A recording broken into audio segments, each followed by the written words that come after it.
This vaccine is the man you become a surrogate for a Caesar by Decatur. Like, so the link to the video will be the description below. Go and check them out. So let's introduce vaccine in 3, 2, 1.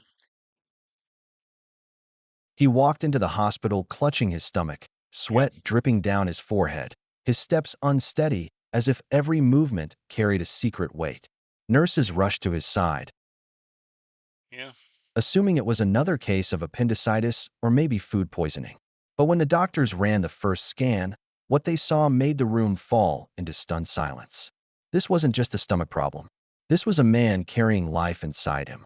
His name was Julian Carver, a 29-year-old warehouse worker from the Midwest. From the Julian wasn't Midwest, yeah. someone you'd expect to see on the evening news or in medical journals. He was quiet, Yeah. hardworking, and devoted to his small family. His younger sister, Amelia Carver, was his closest friend in the world. After losing their parents young, they had only each other, and Julian Wow. often joked that he was both her brother and her stand-in father. But Amelia had her own battles. Married for 4 years, she and her husband had been trying desperately to have a child. Miscarriage after miscarriage left her heartbroken, and Wow. fertility treatments drained her energy and savings. Doctors Wow. finally told her the truth. Her body would never be able to carry a pregnancy safely. That Wow, news really? shattered Amelia, until Julian made a promise, Oh, wow. a strange, impossible promise. Months later,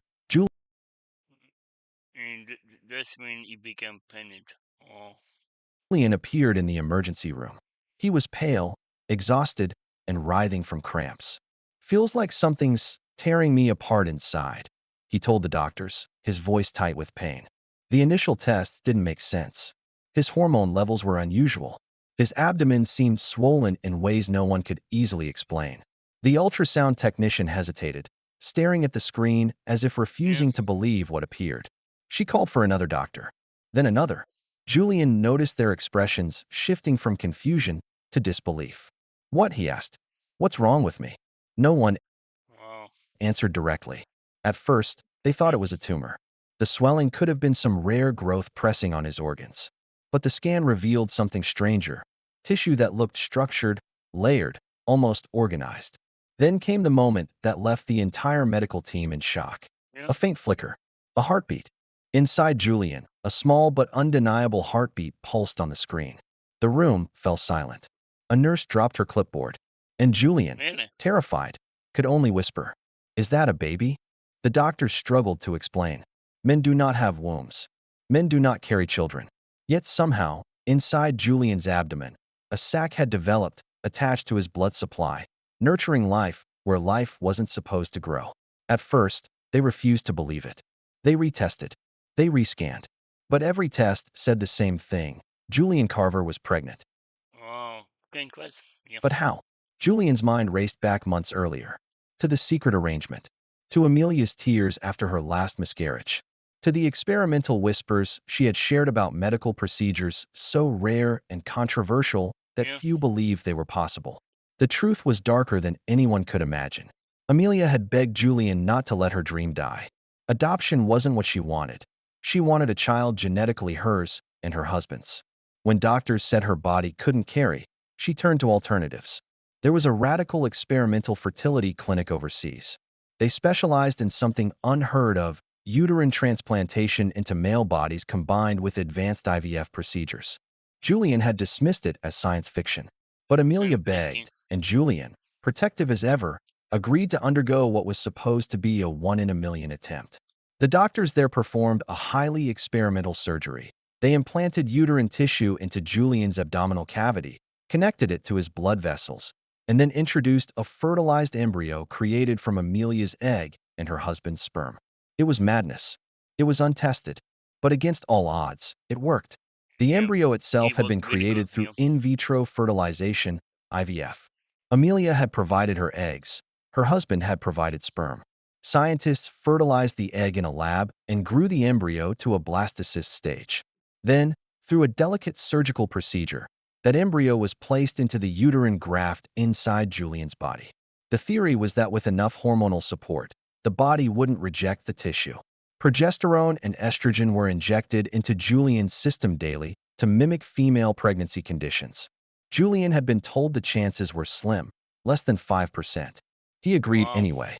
He wanted to give Amelia what she couldn't give herself. That And now, that good. months later, the impossible had happened. But pregnancy inside a male body is no fairy tale. The risks were astronomical. Julian's Really. organs were being pushed aside by the growing fetus. His blood pressure spiked dangerously. Internal bleeding was a constant threat. The doctors debated whether to Wow. terminate for his safety. Julian refused. "This is for Amelia," he said firmly, clutching the ultrasound print in his hand. I promised her. Every appointment was like walking a tightrope. A small infection Yeah. could kill both him and the child. Each new Wow. month Really. became a gamble with fate. When Amelia saw the first ultrasound confirming the embryo had survived inside her brother, her knees buckled. She sank to the floor, tears streaming down her face, her chest heaving with a mix of relief, disbelief, and guilt that made her throat tighten. This, this should have been me," she whispered, Yeah. her voice barely audible. "Not you. Not you carrying my child." Julian reached out, trembling, and gently took her hand. His smile was faint, almost fragile, but in it was a quiet strength. "Maybe it was never about whose body could carry her," he said softly. "Maybe it was always about me being here for you, Yeah. even like this." Amelia shook her head, sobbing, a bitter laugh escaping her. "I can't believe you did this for me." Julian squeezed her hand, That's nice of him. Really nice. his own eyes misty. "Because I had to. I couldn't let you lose her. Not like we lost everything else before." The Yeah. room fell into a heavy silence, broken only by the steady beeping of the monitors. And in that silence, Amelia realized the unimaginable truth. Her brother had risked everything, even his own life, to give her the one thing she thought she'd never have. The pregnancy Mm. progressed, but it was far from normal. Without a natural birth canal, there was no way Julian could deliver naturally. Doctors planned an extremely risky cesarean section. The surgical team prepared for the possibility of massive hemorrhage. Each ultrasound became a moment of suspense. Was the heartbeat still there? Were both of them surviving this gamble? Julian's health deteriorated. Wow. Really. His body swelled unnaturally. Walking became painful. Breathing became a chore.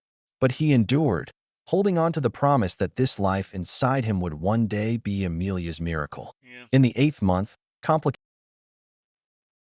Wow. To make kissing. Oh, and then they go. complications began. Severe abdominal pain, uncontrollable bleeding, and dangerously high blood pressure forced doctors to act. Julian was rushed into emergency surgery. Amelia clutched his hand before he was wheeled away, whispering, "Please, don't leave me too." The operating room was tense. Doctors worked frantically, carefully opening Julian's abdomen, controlling the bleeding, and reaching the sac. Then came the cry. A newborn's cry, loud, Oh. fierce, alive. The baby was lifted, small but strong, a girl with Amelia's eyes and her husband's chin. Julian survived, but barely. He lost significant blood, and recovery took months. His Wow. body bore scars that would never fully heal, both physical and emotional. But when Amelia held her daughter for the first time, Julian said it was all worth it. "Her name is Hope," Amelia whispered, Oh. cradling the tiny Oh. child.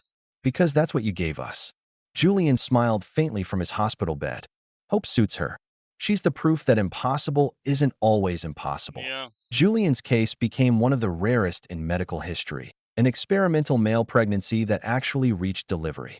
It showed the limits of science, the resilience of the Yeah. human body, and above all, the power of sacrifice. Doctors still debate whether such a procedure should ever be attempted again, given the dangers. But for Amelia and her daughter, Julian's choice rewrote their entire future. And for Julian, he became not just a brother, but a living legend of medical possibility. Yeah. So, here's the question. Would you ever risk everything, your body, your health, your life, for someone you love? Because that's exactly what I would. I would. 100%. Yeah. Julian did. And in the end, it gave his sister the family she always dreamed of. Yeah. I would 100% would. Yeah.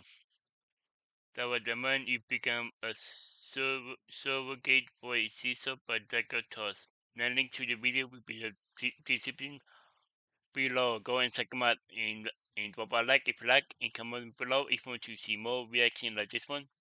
It's a swap if you're new, include the post so you can be notified for minute upload in my but wow.